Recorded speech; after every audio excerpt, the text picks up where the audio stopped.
Good morning, everybody. We are going to wait another minute or so and let people join. We still see people rolling in, and in about 60 seconds or so, we'll get started. So I'm going to go on mute, and we'll begin in about 60 seconds.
All right, I'm going to give another 30 seconds. Looks like we still have some more people rolling in right now.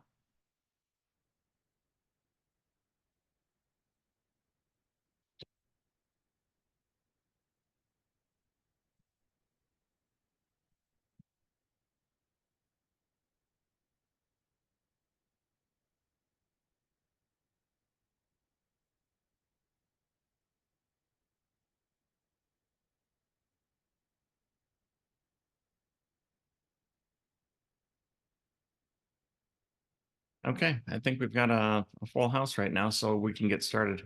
My name is Dave Byers. I'm a senior field technologist at HYCU, and today we're going to be talking about the NIST Framework 2.0, and it's a blueprint for cyber resilience. What I want to share with you guys this morning is this. Oh, so CSF, this is version 1.1. If you guys are familiar with Cybersecurity Framework 1.1 and have been using it, 2.0, I know has been promised. Version 1.1, it's been out since 2014. And I know throughout the years, there's lots of mentions about things that we could be doing differently in the new model, version 2.0. So I know a lot of people have been waiting for that. If you're familiar with the cybersecurity framework, it's based off of 5 main categories: identify, protect, detect, respond, recover. And this is all about how resilient are you to cybersecurity threats? And we want to make sure your environments are very hardened to where you're doing as much as you can to prevent any kind of cyber threats. Now, with the CSF framework, this is totally voluntary. It's something you don't have to do.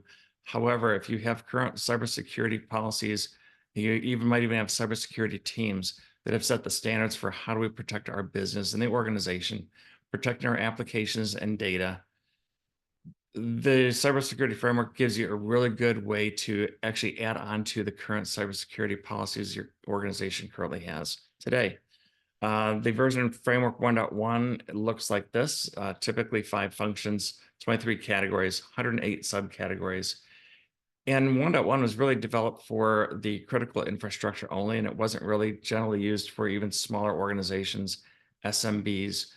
One of the big things they want to do with 2.0 was to make it more robust, but yet still enable smaller organizations to actually use it and not just considering large enterprise organizations. They've added one additional function, which I'll show you. There's now 21 categories instead of 23. The subcategories, they've kind of rearranged some of these things with the 6 different functions now. 10 categories have been either realigned or removed completely. And I'm going to show you the difference between 1.1 and 2.0. And the other thing they wanted to make too is that they wanted CSF to be more user-friendly.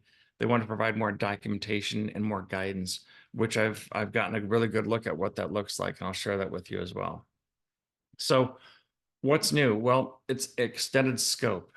Like I said, it's really now built for not just larger enterprises, but even down to the smaller SMBs, mid-market commercial or larger commercial, and even up to the enterprise. The new functions added is the govern section, which I will talk about each of these individually. Basically, it is cybersecurity risk management. strategy, expectations, policies, everything to help guide you guys into making your organizations more robust when it comes to cybersecurity threats. And like I said, it's more user friendly than the last version.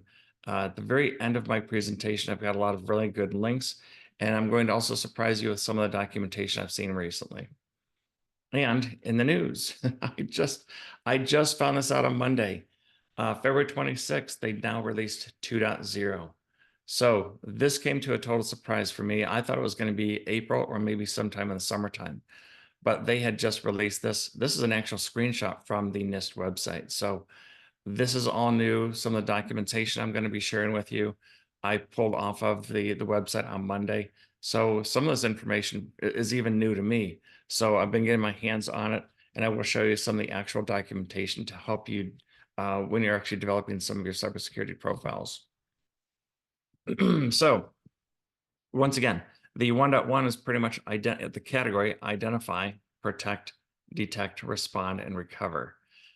The new one is govern, and then you could see the subcategories. So if you're familiar with 1.1 CSF and you've seen this slide before, well, this screenshot, you will now notice that identify, detect, and recover, you now see some categories that look like they're missing. They're not. They've actually been either rearranged, or some of them may actually moved from the identify, protect, detect, respond, recover. They've been moved to govern, and others have been either deleted or updated. So that is what is new in the overall footprint and what this looks like. So now what I want to do is I want to break down each of these individually, and I'm going to share with you some of these subcategories and what they look like. So from the governance perspective, this is really about the risk management. How much risk can the organization actually take? How do you prioritize and how do you categorize? What is the most riskiest information that you have in your organization? Things like databases or applications that are critical to that business. And what do we do to mitigate those cybersecurity threats? Roles and responsibilities. When we talk governance level, leadership is the one who is responsible for making decisions associated with what kind of cybersecurity risks can you take and at what levels.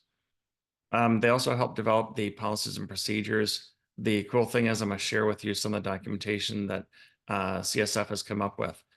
So some really neat things you can actually use as part of your documentation that you have today, protecting your environments. Oversight also, we want to make sure on the governance level that the oversight is actually overseeing the other 5: identify, protect, detect, respond, and recover. And then the identify. I'm going to talk to you guys a little bit about something that we developed here at HYCU called R-Score. It's a ransomware assessment. The identification piece is hugely important because we have to identify all those components within the organization that we have to protect. It's going to be assets, things like your hardware, your software, your data, systems, application, and even personnel. Risk assessments. So as we identify what pieces of that organization need to be protected, we also want to make an assessment on what are the types of risks that we can take and we shouldn't take within the organization when it comes to assets, and then even individuals. And then what areas of improvement can we take when we identified all those areas? We want to see if we're actually protecting certain data sets, my SQL Server database, my Oracle database, my SAP HANA, and others. What improvements can I take today to make sure it's even more secure than it was before? The CSF 2.0, I've got an Excel spreadsheet that NIST has actually created to help us with that, which is going to show me where am I at today as far as risk assessment and where do I want to be, which I think is a great idea because I think in your minds already know what risks I can take, but it might not be well documented. This is going to be an Excel spreadsheet. It's going to actually show you where you're at today. And if you need to make any improvements, what do I need to do to make those improvements? So once we've identified all those assets, the next thing is to protect those assets. So you all have your own backup and recovery tools, applications that you're going to be using to protect your data. But I go one step further, want to do my assessments. And when I look at how the NIST CSF 2.0 looks, is you have access control. So you want to make sure you're protecting the physical, logical assets. you want to limit it to only authorized users for those services, hardware, software applications. If you're using cloud services, you also want to protect that as well. Awareness and training. We want to make sure that even the users are part of this process as well. It's not management's, I mean, it's management's responsibility to make sure you follow the best practices when it comes to cybersecurity protocols. But you want to make sure the individuals within the organization have the awareness and they're also trained to follow the same procedures that we want throughout the entire organization. So it'll be things like making sure that we're aware of that you're going to conduct a test. You're going to send a fake email to them. You want to make sure they're not clicking on these emails that they should. They shouldn't be clicking on links. So you want to test them out. You want to make sure that you provide that awareness and train things that they should and should not do. Data security. So the cybersecurity team is going to also make sure that the data is highly secure. Only those people who have access should have access. Applications that need to have access only should have access to the applications they need to. You also want to have the integrity and availability of information only to those people and applications that need to have access to it. Platform security. You want to protect the confidentiality, integrity, availability of the hardware, software, and services, both of the virtual and the physical platforms. And then also the technology infrastructure resilience. You want to make sure that the entire suite of products you're using, from applications to services, are completely protected and very resilient. So when I protect that data, I want to make sure that I can actually do the recovery of that data as well.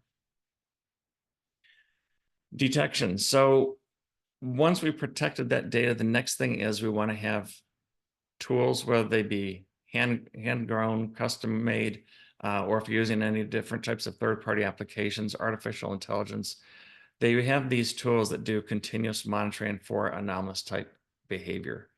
So last year, I actually did a test with a artificial intelligence tool. I want to make sure that it was looking for a specific types of anomalous behavior. When we look at detection, I want to make sure that my tools can actually find that anomalous behavior. So we created some scripts that went and simulated an attack through this third-party tool that was monitoring certain systems that we had set up. And I want to make sure that artificial intelligence could actually detect that anomalous behavior. The one thing I want to do is to say, well, as soon as that anomalous behavior is detected, to run through a rule set, and if that rule set was met, then to kick off a backup on HYCU, and then move that into cloud storage within immutable storage footprint. And so when we talk about detection, you want to have those tools that are looking for that anomalous behavior.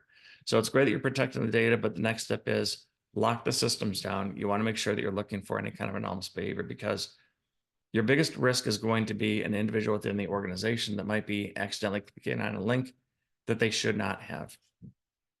So you want to have that detection in place to looking for those anomalous behaviors if they do bypass your defenses. And if they do bypass defenses, you want to have adverse event analysis. So once you find that indicators of compromise, you want to make sure you have a way to analyze that data, so you know that you've been infiltrated, and now you have to discover and find out, what do I need to do to, next step is to respond. So with response, we talk about incident management. Now, I know all of you probably do disaster recovery. Hopefully you're testing your disaster recovery drills on a quarterly basis and making sure that you can actually recover from disaster recovery events. The next step is incident response. So incident response is really like disaster recovery, but it's going to be completely different, because it is going to be addressing issues with cybersecurity threats that my DR plans cannot meet. So you want to have incident response plans that you actually develop alongside of your disaster recovery plans. So it's going to have things like playbooks and communication protocols between individuals to making sure that you can respond to any events that actually occur. Now, years ago, I was working for a hedge fund. The hedge fund managed billions of dollars worth of assets of other people's assets. So for us, 99.9 was a good number, but when you manage billions of dollars worth of assets, you can imagine any kind of downtime. If it's 99.9, it's not good enough. So we had to practice disaster recovery. We had to practice incident response, and we had to be so good that we actually had absolutely no downtime. So even if it's a cyber attack, we had to make sure we had ways we could fail over to another environment and bring data back. So we practiced disaster recovery drills every quarter. We'd practice incident response drills every other quarter as well. So we were really good about that. The playbooks that we created, they were so good that I actually take those playbooks, hand it off to someone else. And I was not a DBA administrator, but the DBA administrator had his playbook written so well that I actually could do recovery off of that playbook that they created.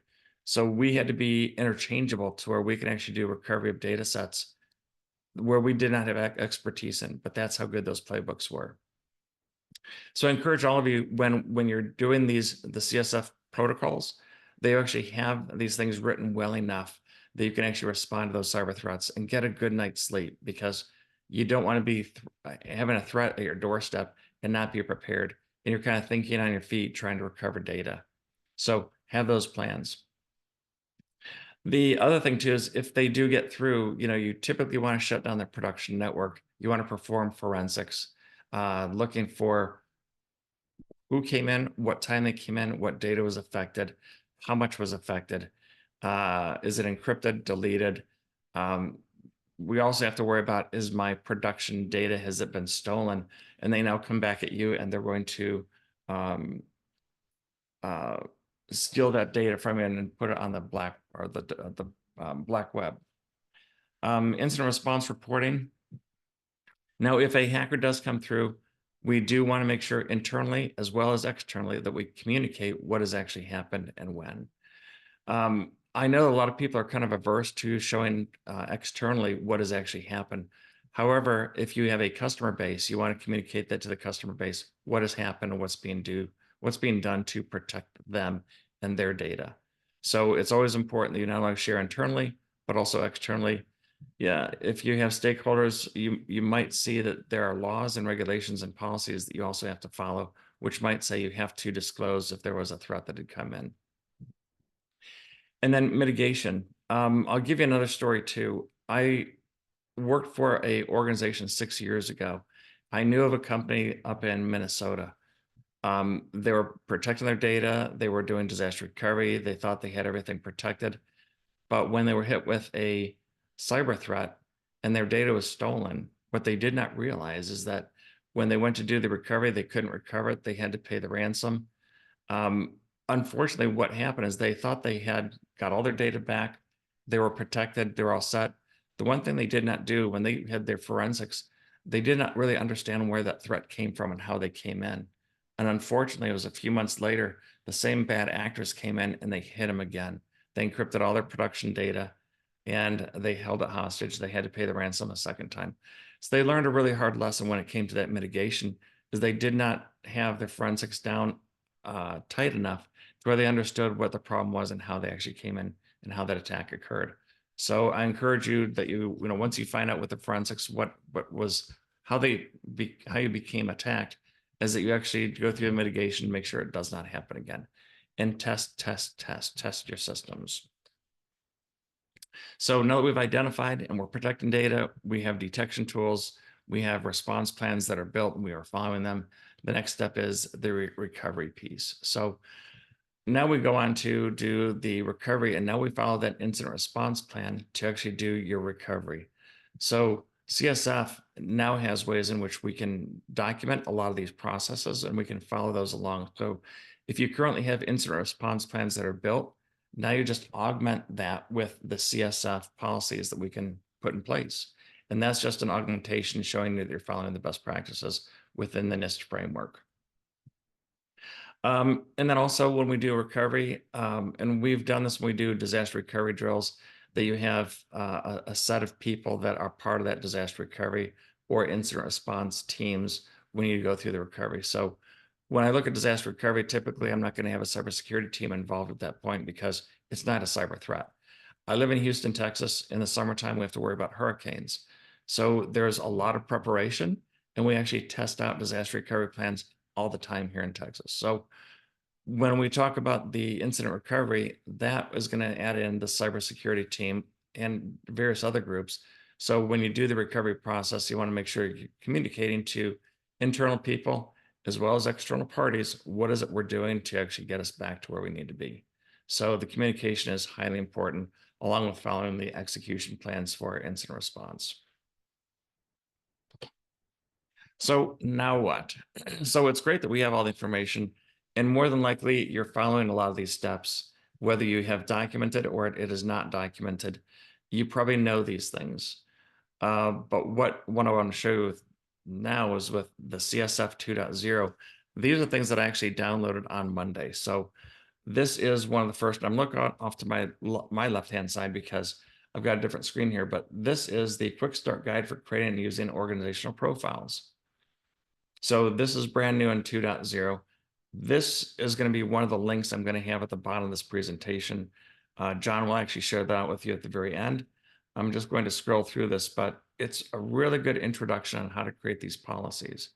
So once again, you probably have your own documentation. This is going to help augment by including the NIST Framework 2.0, CFP. These are some of the profiles that we can actually use. So as you can see here, it's going to talk about scope the organizational profile, gather the needed information, create the organizational profile, analyze gaps and create an action plan, implement action plan, update profiles. So this is really good because this next one I'm going to share with you is going to show me what is my risk profile today, which is right here. And then this is where I want to be. So if when I create this first profile, and you're not going to have just one profile, by the way, you can have numerous profiles. You might have a profile that deals with my SQL servers or my SAP HANA databases. You might have another one for applications that I might write in the cloud that are SaaS enabled applications. You might have, what kind of policies do I need when I want to have access rights into my Exchange server? Who has access rights to that? So you actually want to define where am I at today? And this is going to help me define where is it that I want to be as an organization. So these are some really good documents that I downloaded that are part of the links that I'm going to share with you. But these are things that I can create and augment with my current cybersecurity protocols that you might have today. And if you don't, this is once again a really good starting point to have this. Now, this is so new to the version 2. You're going to see that there's really no examples that are here yet. The other thing that I noticed too is that this particular one is only on governance. I'm anticipating NIST will go ahead and update this and give you the complete version that's going to have all of the 6 categories in here. But right now it only has the 5 categories, all the subcategories in here. But it's a good start. So I like what they've done. The next one is where it goes into some implementation examples. And once again, this is only on the governance level. It doesn't have any other 5s. But this kind of gives me a good idea of what subcategories there are. And it specifies down to the individual subcategory. And then it gives you some examples. And like I said, I anticipate they're going to include examples for everything and not just for governance only. But I think this is a really good start. So do check on the links periodically to see if they have updates. But this will kind of move you in the right direction. And then lastly, this one I like a lot because not only can I use this for this implementation, but this one breaks it down by here's the function I'm looking at. These are the categories. Here's all of the subcategories. Here's my implementation. And it's going to be your implementation, but not example. But these are examples they provide. And then down to the information and references. So this is all really good information and very specific and detailed that you can actually build these plans and include those into your cybersecurity framework that you might be using today.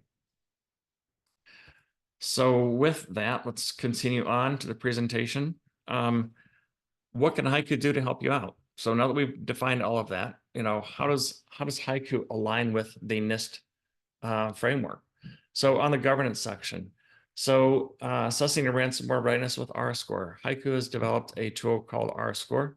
It's an assessment. There's 2 versions of this. The first version is a web-based version. And once again, I'm going to provide you with the links, but it's called getarscore.org. It's a web-based tool. It covers 5 categories. Over the 5 categories, there's some subcategories and questions. And it's pretty small in nature. It's only 23 questions, and it takes you maybe 10, 15 minutes to fill out. But it's going to leave you with a FICO-like score to see how prepared you are to recover from a ransomware event. Now, NIST takes it from the very beginning all the way to recovery. from the governance all the way to recovery. But what we want to focus on is the recovery aspect of it. Can I actually recover from a ransomware threat? So part of the governance is, we want to make sure that we have all the documentation in place, which when we do the assessments, the full-fledged assessments, like it's the same 5 categories, it's over 100 questions, but it's much, much more detailed. And we now give you a very objective FICO-like score. If your score on the low end, 0, that means you have a lot of work to do. If you score high, then you're better prepared to actually recover from a ransomware event. But we're taking into account the governance, identify, protect, detect, respond, and recover. So along that, the R score is going to give you that idea of how prepared am I. So if you follow those NIST standards, you got everything created. When we actually run through the R score assessment, your score should be relatively high. So I've noticed that people who do have a lot of policies, procedures in place, a lot of good documentation, they do testing, they do their own internal audits. They have the red hat, white hat, and black hats, where they're actually doing testing themselves to find out how prepared they are. So what about HYCU on identify? So what HYCU does is that when you identify assets, HYCU can automatically discover what you currently have. So if I have 2 different hypervisors, Hyper-V and maybe VMware, what I do is I can automatically discover every single inside the hypervisor, every single VM that I have in that environment. So number one, we make it easier for you when we install HYCU that I can actually do an automatic detection of all of those assets, all my workloads, including virtual machines, databases, and even applications. And HYCU is also application aware. So when I do that discovery, I don't have to, in my backup tool, actually say, well, here's my backup. Here's my application servers, and I've got to input those. HYCU automatically can see what type of applications are things like databases or SQL servers, Oracle servers, Exchange, SharePoint, and so on. So I automatically do that identification for you. Protection. So HYCU does a really good job at protecting all of your data. We can encrypt that data. We also can leverage MFA. And lastly, we can move that data into immutable storage. And like I said, when I did that test with that third party with artificial intelligence, automatically looking for the anomalous behavior, we automatically kick off a backup job to put it into that immutable storage. So by working with third-party artificial intelligence tools, we can actually extend that protection to where it becomes more automated in the event that we see that anomalous behavior.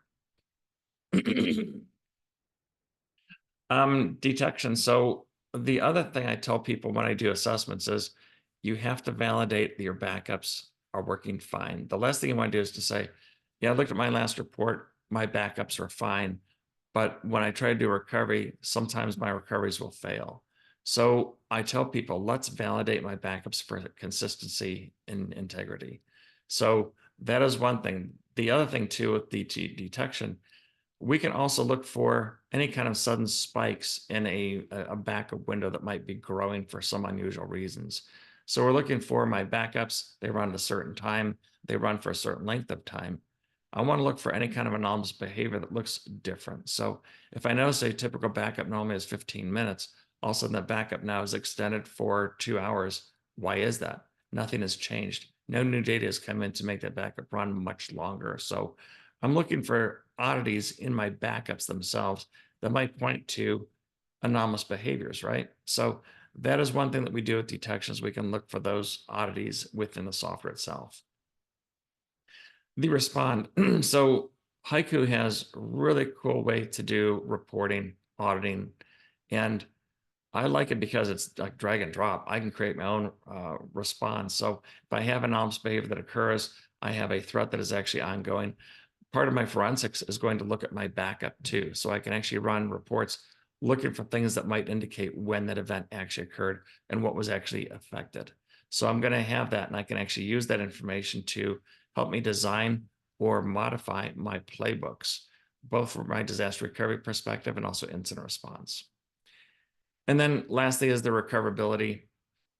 HYCU, the way that it works is we're completely agentless. Even when it comes down to applications, we are completely agentless. So we don't require those agents to actually run to recover data. It's completely agentless. And we're also highly granular. So I can do things like snapshots, backups, archives, and I can push data to immutable storage. And when I create a policy, I can include all of that under one policy. I've worked with other companies where I've actually had to create those as separate backup jobs. But in HYCU, it's simply a policy that I create to help me do recovery. So when I go through a cyber threat, I want to make sure that I am going to be going after my immutable storage and grabbing that data from that immutable storage. Now, obviously, all cyber attacks are different, but that's what forensics are for. So when it comes down to recovery, I'm going to be recovering my data from the last known good snapshot if it's available. And if it's available in immutable storage, more than likely, I'm going to be able to get that data back because it sits in immutable storage. And then I want to point out data protection scenarios because every organization is different. I see organizations that are on-prem, but they have a SaaS environment as well, but they might not be doing any VMs that are running up in the cloud. They might be using cloud for disaster recovery purposes, and that's it. They might be using on-prem only with SaaS workloads, and then they use that cloud for disaster recovery and also incident response. Also, they're moving all of their offsite data for their backups and move that into a cloud as a repository. So that's one scenario. The second scenario is what I would call a hybrid solution where you have an on-prem premise. You're also running cloud workloads. You've got VMs and applications that you're running that are part of the business, but you also have SaaS applications. So you might be using things like Salesforce or Jira and applications that are very specific in the cloud that I run. You also use it for disaster recovery and incident response. And you also might be multi-cloud. So you might be using Azure and AWS and GCP. So you have a footprint that spans multi-cloud and use it in different ways. And then lastly, you have organizations that have fully adopted the cloud where I run my business in the cloud, whether it be through SaaS applications or I have specific VMs that run my business that I run in the cloud also. And then also I might be multi-cloud. So I might run different pieces of my business within different cloud environments. And so these are the different scenarios and everyone's different. So your environment might look different also. But the point being is that when I'm talking about the NIST framework, I want to follow that same framework across all these scenarios and not just apply it to my on-prem or if I have a cloud presence. So you want to apply the CSF across all of my environments. The one thing I want to talk about too is the shared responsibility model when I talk about things like Exchange or SharePoint or Jira.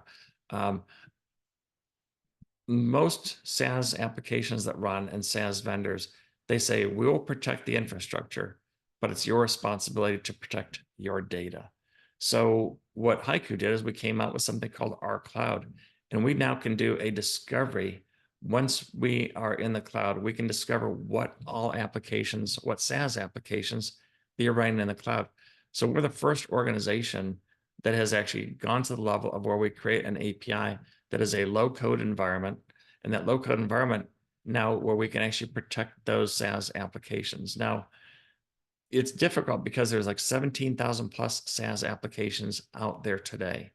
So what we want to do is we want to have a way in which we can tie into those SaaS applications and allow us to back up the data within those SaaS applications by using our cloud. What you're looking at here at the bottom is part of the discovery that we can actually see. And part of that discovery will see that, is that data actually being protected? Is your data being protected and at what level? So this screenshot is actually showing that I've now taken those sales applications. I tied it to my sales and marketing group. And that sales marketing group is using something called ClickUp, Miro, and Notion. And are they protected? So with SaaS, with HYCU, in this regard, we're actually protecting those workloads. And if I was in my R Cloud environment today, I can actually hover over this and it would actually show me details on what I'm actually protecting. Or I've got another workload which I might not be protecting, which would be shown as a red X instead of a green checkbox. So the thing I love about this is that we also have a R Cloud marketplace. So as a user with HYCU, you can simply go to the R Cloud marketplace and see everything that we've actually developed for. So right now we have 64 integrations built so far and counting. Now, like I said, there's 17,000. We can't do them all at once because it does take time. It is a low code environment, which means that we can actually get this done in a matter of a week or weeks, depends on the SaaS application itself. But right now there's 64. On the screen you're looking at right now, there's 31, but right now we have 64. And I think we're adding 10 to 15 every single month we're adding onto it. And now we've also made this API available to partners, so the partners can actually code against this too. So if they find an organization that's looking for a SaaS application that is not currently in our marketplace, they simply use our API, code against the API, and then have HYCU actually do the testing for them to make sure that it is valid. We can protect that data, and then we can make it part of that marketplace. So the exciting thing for people today is that when they have moved and shifted a lot of that on-prem presence up into the SaaS, the cloud environment, that we want to make sure that we can protect that data. Now, I was speaking to an organization within the federal government last week. Come to find out, they're 100% SaaS applications. What he did not realize is that he also assumed, like many others, that, hey, because it runs in the cloud, my data is protected. And I remind him, I said, no, that's not the case. You'll find out most SaaS vendors will say, we'll take care of the infrastructure of the application.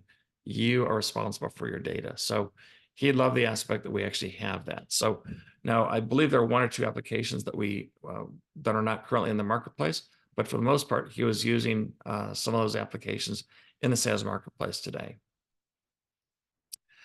So the benefits of using HYCU, so enhanced security posture. So we are following a lot of the NIST standards, and like I said, with our score, the assessment, we actually built that based upon what we're seeing within the NIST standards. We want to make sure that HYCU itself is built on a very robust platform that we can actually protect all your data and be able to recover it in the event of a cybersecurity threat. We also want to make it very efficient. The other nice thing that we have too is I can take a VM, whether it be a VMware VM, ESXi VM, a Nutanix VM. If I apply a tag, that tag then says, oh, it's a critical server. It's going to attach it to a policy within HYCU and automatically tie it into a policy that has a very short, it could be a short retention window. That window is going to be maybe maintained for a week, and it's going to move that data up into the cloud. So all that I had to do from the VMware perspective is add a tag, and automatically that data gets backed up. And that was it. So we want to make sure we have a lot of really good operational efficiencies to make it easier for you guys to use. Also, as you add in new VMs, we automatically detect what they are. If it's an application, we're application aware, and then we can move it to the policy automatically for you guys. So we talk about categorizing data, the operational efficiency. I can actually categorize a VM to be a critical VM, and that's part of my categorization process. So when I categorize it as a critical VM, it automatically dumps it into my critical policy that I've created in HYCU. So that way I don't have to even tell a backup administrator, by the way, I just created this VM. It's critical in nature. You need to protect it and drop it into this policy. I don't have to do all that. I just simply apply the tag and I'm finished. Reduce risk and compliance, streamline compliance with various regulations and standards. We do the NIST SP 800-171 and others. But like I said, we want to make sure that we are building not just the software, the assessment itself. We want to build that upon the NIST standards. And then greater peace of mind. I know when I was an admin, the thing that kept me up at night was, my gosh, we have any kind of a failure, we need to have immediately roll back and get data back. I want to have that peace of mind. And the thing I like about HYCU is that we do give you that peace of mind to know that when I protect that data, I can get it back, whether it be in a disaster recovery scenario or an incident response. I want to make sure that we can get that data back. And then here's one of the last slides, then we'll go on to questions. But here are all the resources. And John, I believe you're going to be sending that out to the team, right, in a chat? Yep, just sent that out just now. Awesome, awesome. And I had a question from someone asking, can you do our cloud for Salesforce? The answer is yes. Salesforce is one of those applications that we can protect all of your data and at a very granular level. So I'm sorry, I'm going off script here for a little bit, but Deb, when we talk about the recovery for SaaS applications, some vendors might say, yeah, we can protect this, this, and this. But when we talk about the protection, it's the recovery aspect that is important to me as a backup person, right? I want to be able to have the granularity to recover at a very granular level. You might find some vendors that are in the SaaS workspace that say, yeah, we will protect your data for you. But if you look at it, that's either an all or nothing. So when they do a recovery, they're recovering everything above and beyond. We really don't want that. We want to recover at a very granular level. We want to recover something very specific within Salesforce. So if it is a record of someone that you put inside Salesforce, I can recover just that one piece. And I don't have to recover an enormous amount of data. I can be very granular at the recover level. And we do that for all the applications too. And I think when people see what we can do as far as protecting SaaS workloads, it's amazing what we do. So if you want to get more information, just take a look at that HYCU.com platform's HYCU R-Graph. I think that you can even download where it will actually do a discovery for you and show you all the applications. When I talk to backup administrators and we talk about SaaS workloads, sometimes they don't even know what is out there because you have maybe the marketing team who actually align themselves with one of their very specific SaaS applications and work with it. But the backup admin doesn't know that. They say, well, I know about Salesforce. I know about Exchange. I might know about my Jira applications that run the SaaS, but they might not have the awareness for it like the legal teams or my marketing teams or my sales teams, because they just simply get on the web and they attach themselves to a SaaS application and begin using it. But the backup team does not have that exposure. By using that R-Graph, that's going to be a complete exposure of everything that organization runs within the SaaS applications that you use. So really cool. I think a lot of people are impressed and actually surprised when they run that tool, what they actually can see. The ransomware readiness assessment, John, if you can also drop my email address in there too. The getarscore.org, as I said, that is considered the light version. Very quick down dirty is going to give you a quick score. If any of you want to do the larger assessment, engage with myself. I will actually run you through the assessment. It takes about 2 hours to get it done. And then I spend another 8 to 16 hours giving you a customized documentation, which shows you where some of the holes are in the environment that need to be fixed in order for you to actually get a better score. Interestingly, also, is that we have some insurance companies who are now using the R-score assessment to base their cybersecurity premiums on. So they will then turn over one of their customers and say, I want you to run an assessment for them. If they score low, the premium's high. If their score is high, the premium gets dropped lower. So we now have insurance companies who see the huge value in having that ransomware readiness assessment. And like I said, this is not focused on the detection capabilities, looking for anomalous behaviors. This is really built to prove that I can actually do a recovery. Excuse me. The third one is the NIST CSF 2.0. And as I said, it was just released and opened up on Monday. So if you do not know the framework and you want to see the NIST 2.0 framework, take a look at the CSF 2.0 piece right here. It's going to give you a really good idea of what you need to be doing for cybersecurity framework and protecting your environment based on cybersecurity principles. These profiles. So some of the documentation I shared with you is a part of this to show you those profiles, that Excel spreadsheets. This is what you actually want to use. Download that and make this a part of your cybersecurity awareness. The CSF2 informative references. Here's another guide to all the informative references. That was one of the other documents I shared with you. And then when I do assessments, I kid you not, 7 out of 10 people I speak to, when I talk to about incident response, they like, I do my disaster recovery, I do my DR testing, but I don't know what incident response is. And that's okay. We have a baseline. The ransomware readiness assessment is going to give you that baseline. What you want to do is to download these templates. This is incident response plan templates. It's like disaster recovery, but it's very specific to cybersecurity threats. If I think about what the differences are between disaster recovery drills and incident response drills, they're different. If I look at a disaster, I want to fall back to my latest good snapshot or my latest backup. However, if I'm faced with a cybersecurity threat, that data might be encrypted and I no longer have access to it. So if I look at my DR plans, one of my DR plans is to fall back to the latest known good backup or snapshot. which in a case of a cyber threat, I can't do that because the data doesn't exist. So I now have to fall back onto an incident response plan that deals with disaster recovery differently than what a cyber threat deals with. So these are all really good resources. I encourage you to take a look at all that information. I hope this was very helpful to y'all. At this point, John, I'll open up for questions. If people have questions, if you don't want to ask it out loud, simply drop it in the chat. I'll be able to answer those questions. So feel free, ask away. We still have about 15 minutes. So David, we've got people can't chat out loud, but they can enter the questions through the Q&A. But through the webinar chat as well, as some people have been doing. One of the questions here is about can HYCU protect Zoho or NetSuite? And I'll just add on to that is how can they go about requesting it if they do not find the app that they want protected? So you can email me directly with those, and the answer is no, we don't do those today.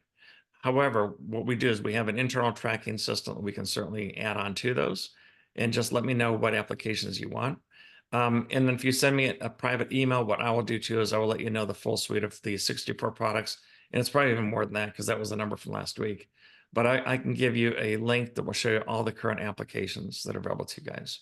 That's one thing I don't have, but there is a place that I can go to give you that. Yeah, and just to add on to that, if you're in the marketplace, you're browsing the apps, you don't find it, there is actually a button you can click to request that we look into protecting additional applications that are not listed. Awesome. Thanks, John. Okay, what about keys and secrets? How does your solution help with various NIST 800-5 standards? Are these standards present in CSF 2.0? Yes. It's easy answer. It was easy. Excellent. And NetApp on tap deployments, are they considered competition? Yes and no. So NetApp is really good about doing their snapshots. When we talk HYCU, I've dealt with a lot of people from NetApp, and NetApp says, "Oh, we got their backups covered. Everything's on their snapshots." I'm not a NetApp expert, so let me point that up first. But I know that they do a lot with snapshots, and they do a really good job of taking snapshots, being able to take snapshots and replicate those snapshots to offsite for disaster recovery purposes. So if they're hit with the ransomware event in one data center, they have their snapshots in a remote data center. Now, I caution people about that too, is that we need to go further than just snapshots. Because when a hacker gets on, the attack doesn't begin immediately. They sit back and they analyze the environment. They look at everything that they can actually see and disrupt as much as they can when the attack takes place. So if they discover there's a NetApp server that's not very well protected in a remote location where the replica snapshots exist, obviously they're going to go after those. Now, I'm not bashing NetApp by any means. I'm just pointing out that hackers are pretty smart these days, and they will sit back and understand the environment as much as possible. So the thing I always tell people, whether they use HYCU or another tool, it doesn't matter to me. I'm looking for protecting your environment. So I want to make sure you have a good mix of not just the snapshots, but also your backups. You want to have archives for those data sources that need it. And then also to move data into what I would consider immutable storage, S3, whether it be on-prem or in the cloud or offsite in a different location. So you want to have a mix of all of those areas, because by having a mix of all of those areas, you're going to meet the guidelines for my disaster recovery responses, as well as my cybersecurity responses if you get hit with any type of event, whether it be a disaster or a cybersecurity threat. So yes, we're somewhat compete with them, but we also can work with them also. We can work with NetApp by saying, you guys handle the snapshots, you guys do a great job, we're not going to disrupt that at all. What we'll be focused on is by taking the backups off NetApp and moving those backups off into immutable storage up into the cloud, or a hardware device compliant box that does object level backups, which is going to be my immutable storage. So, but we can work with them too. So we can work in conjunction, but if someone is focused only and strictly on snapshots, then just stay with NetApp. Good question. Excellent. Excellent. Stephen is asking about ServiceNow, and I actually had Robert ping me on the side here asking about Okta as well. Does HYCU protect them? Yes, yes, and yes. And the thing about ServiceNow is we also do integration with ServiceNow. So HYCU can then not only protect ServiceNow, but also within HYCU, we can actually send up alerts and events directly into ServiceNow. So it'll create those tickets for you if something goes bump in the night with HYCU. So, but yes, we do have integration with the SaaS SaaS environment with those. Yes. And also we're Okta aware, so I can sign into HYCU using Okta. And then Okta, we also protect that at a very granular level as well. That's one of the 64. And same thing with same thing with ServiceNow. Excellent. Fantastic. I think that is all the questions that we oh, somebody just popped in with one. Matthew popped in. I don't see any HSM integrations for HYCU. I don't know what that means. Was that Steven that asked that? Matthew. Matthew, can you tell us what that is? I'm not familiar with that. FIPS 140-2 level Yes. 3. Yes, that is. And I think I could send you a link on that too, but yes, that we do support that. Excellent. Because we do a lot with the federal space also. We have a lot of federal customers. And I know that is one of the things that they needed to have was that FIPS compliance. So we're set there. He just responded with excellent. So I guess he approves of that answer. Okay. Well, if you're part of the federal government, then that's one of the things we have to. And there's another guidance, and I'd have to find that out, but that was just like 3 weeks ago. But if you're working in the federal space, Matthew, then we're doing a lot more integration on the federal space and making sure that we're compliant in a lot of that manners. Yep. Excellent. David, I think that is all the questions that we have on deck for now. Yeah. Great. And if anyone has any questions, like I said, feel free to ping me. John, if you've put my email address, I look forward to answering any questions. Or if someone wants to do any kind of R-square assessments, let me know that as well. Excellent. We'll also be sending out an email with all of the links as well. And it'll have your email address in that as well. And your email address was with the links. Awesome. Awesome. Good deal. Okay. Thank you very much, everyone, for joining us today. Pleasure having you. And we look forward to connecting with you all in the future. All right. Thanks.